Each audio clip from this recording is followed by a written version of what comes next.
Amid the collegiality and the smiles, a widening chasm as finance ministers from the leading industrialized nations prepare for the G7 summit in Canada. I think we should expect a very heated summit by G7 standards, no doubt about it. Jacob Kierkegaard, a senior fellow at the Peterson Institute for International Economics, says the Trump administration's decision to impose tariffs on aluminum and steel imports against its closest allies will lead to further U.S. isolation and the very real threat of a trade war.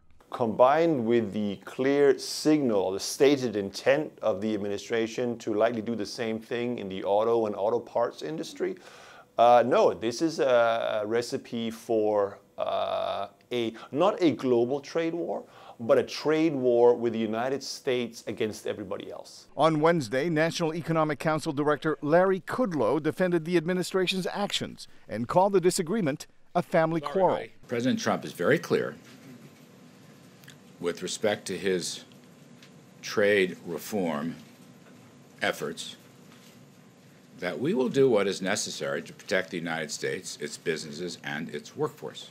But some economists say an America First policy will lead to an America Alone outcome. Some are looking to Canada, the host of this year's summit, to fire the opening salvo. I mean, this is going to cause job losses for Americans, job losses for Canadians.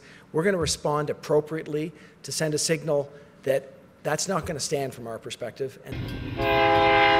Canadian and European countries have threatened to retaliate in kind with their own tariffs on U.S. products. But the family quarrel could have far-reaching consequences for U.S. leadership around the globe, which analysts say would benefit China.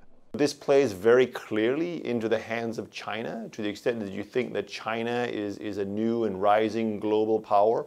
The U.S. isolating itself is exactly what a Chinese leadership would want. U.S. Treasury Secretary Steven Mnuchin rejects the argument that the U.S. has abandoned its leadership in the global economy and says the results, low U.S. unemployment and rising consumer and business confidence, speak for themselves. But inside the majestic chateau where the summit will be held, critics say an icy reception awaits the American delegation. Arcega for VOA News.